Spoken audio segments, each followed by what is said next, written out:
Friends, implantable identification chips have been around for a very long time. You've no doubt heard about chips implanted in pets so that a lost animal can be scanned and then safely returned to its owners. Look, today's radio frequency identification chips, RFID is what we call them in this segment, they're about the size of a piece of rice. There are other types that are tiny too, little tiny squares. Their basic function is to retain information, basically to allow themselves to be scanned to retrieve that info. And this is the best part, and to track the being that implant is in.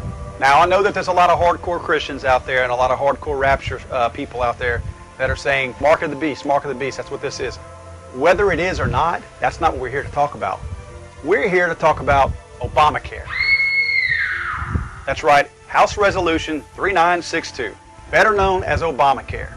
Now, go to house.health/rules/11-AHCAA.pdf. You'll need Adobe to open this file up. Type in page 1501 of 1990 at the upper left-hand corner of the page. This is going to bring you to Subtitle C, Food and Drug Administration, Part 1, Section 2571, National Medical Device Registry. Now, we're sending you to the website for a very specific reason.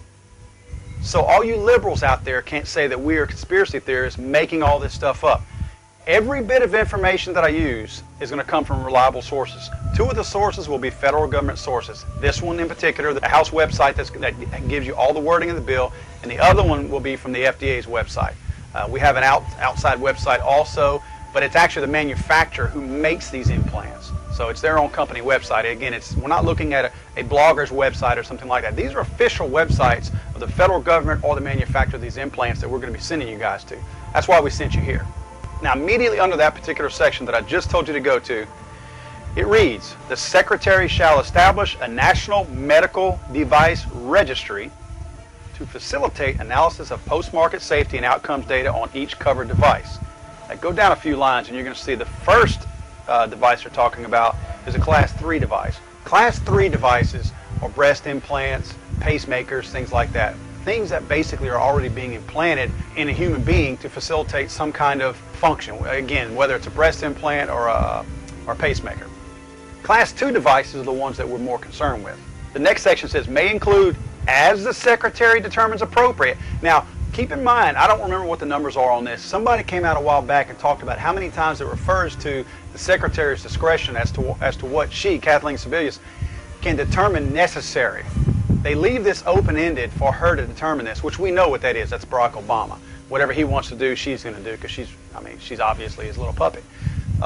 That's many, many times in here. So don't be mistaken when you see that. It's not something to be taken lightly. It's something open-ended that basically allows them to do whatever they want because it's at her discretion. It says, may include, as the Secretary determines appropriate and specifies in regulation, a Class 2 device that is life-supporting or life-sustaining. Now, in order for you to take my word for the fact of what a Class 2 device is, guess where we went? We went to the federal government site, the FDA's website. Go to fda.gov, fda.gov. Click on the tab, Medical Devices, at the upper left-hand corner of your page. This is going to bring you to a page that basically describes all types of medical devices out there. Now, if you'll look, it says Guidance for Industry and FDA Staff, Class 2 Special Controls. Below that guidance document, implantable radio frequency transponder system for patient identification and health information. Now, this document was issued on December 10th, 2004. It is still there. This is not an old document that's it's been changed or reworded or anything like that. This is the policy that they're following right now, even though it was set up in 2004. This is a policy that's out there now. This is not an Obama administration deal right here. Obama administration, they're opportunistic and they take advantage of certain situations. They didn't create this particular one. They're just following through on it. So keep in mind of the date we have in here. And I'm saying that for very particular reasons. Obama is going to take the bulk of the credit for Obamacare because he deserves it. He's taking these tools that are laid out there for us and he's basically driving us even further off into oblivion where nothing is going to be able to be controlled because they will manage everything. But this has been set up by other administrations also. He's just taking the baton and moving on with it. Scroll down the page under number 1, background. This guidance document was developed as a special control guidance to support the classification of the implantable radio frequency transponder system for patient ID and health information into Class 2 special controls. The device is intended to enable access to secure patient identification and corresponding health information in humans. Once you go to page 1505, type in 1505 at the top. Up in the upper left-hand corner, you're going to notice there's this little box up there. The amount of pages in this particular bill on this PDF version of it is 1990. Type in 1505 right to the box to the left of it. In this paragraph, the term data refers to information respecting a covered device, including claims data, insurance claims data, all of your claim history, and everything will be in here. Patient survey data, and we'll move on down to electronic health records and any other data deemed appropriate by the Secretary. Now, here we go with that open-ended deal again. Any other data that the Secretary, parentheses, Barack Hussein Obama, deems necessary, they can put on here. This is a law. This is a bill that's allowing them to put whatever they want on a chip that's going to be implanted into human beings, okay? The Secretary is going to determine what's allowable to go on here. Move on to page 1506, to permit analysis of linked data. Linked data, think about what we're talking about, linked data. It's all these health records, but there's other things also. How about your bank account? How about your bank account? Why would they have the bank account in there, you're thinking? And they don't have the right to do that. They can't put my bank account information on here, can they? There's no way. This is for health reasons, right? We're going to skip to a different segment real quick because I want you to understand how this fits in here. We're going to go to a totally different section in the same document, but a totally different section. Go to page 77. Type page 77 into that box at the upper left-hand corner of your page. It reads, under D, enable the real-time or near real-time determination of an individual's financial responsibility at the point of service and to the extent possible prior to service, including whether the individual is eligible for a specific service. Do you get what they're saying right here? Determination of an individual's financial responsibility at the point of service. Now, it's to enable real time, not to see if this is to see if somebody can pay for this and to take the money out of their bank account. They're not just trying to see if you can pay for it. Enable the real time determination of an individual's financial responsibility at the point of service. They're going to check and see what you owe, and they're going to enable the ability to take that money out of your account, because they're going to have all this account. How else are they going to enable? How else are they going to check and see what your financial responsibility is, and if you can provide it? How else are they going to know that you can fulfill that financial responsibility? How are they going to know that if they don't have some kind of a link to your bank account, to your records? Now, you want more good news? Go to page 735. Type in 735 in that page box and go to 735. Encourage, as appropriate, the development and use of clinical registries and the development of clinical effectiveness research data networks from electronic health records, post-marketing drug, and medical device surveillance efforts and other forms of electronic health data, blah, blah, blah, blah.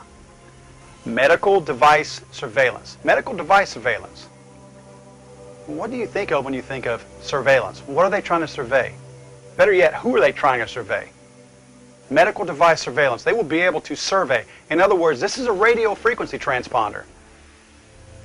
It's sending a signal.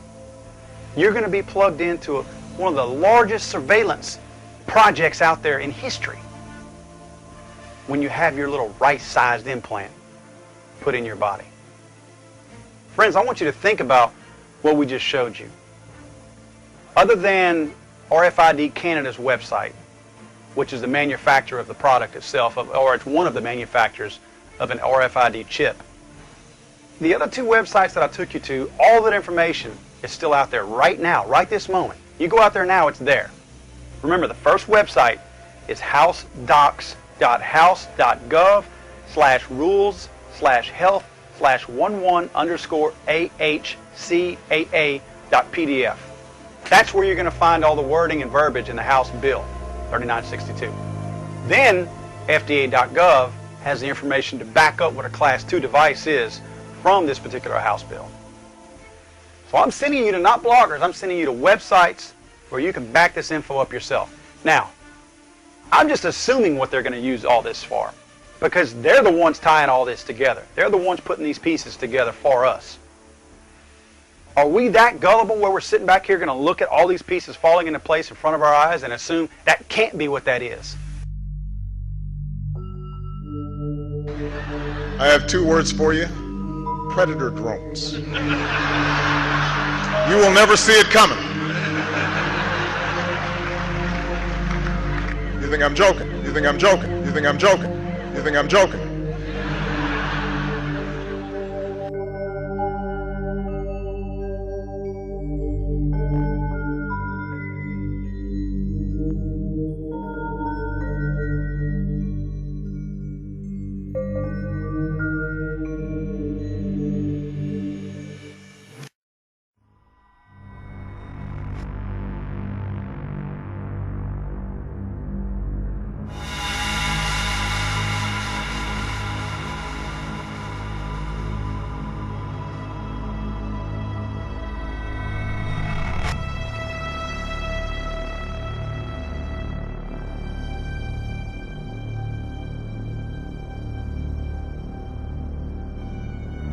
It's a mess because we have a bad foreign policy. We're pretending we're at war. We haven't declared the war, but we're at war against a tactic, and therefore there's no limits to it. So we create these monstrosities, and we do things outside the law. We come up with assassinations, allowing the president to decide who's going to be assassinated. And lo and behold, 3 Americans now have been on the list. They've been assassinated, but they don't talk about the second one because the second one happened to be a 16-year-old son of a lackey.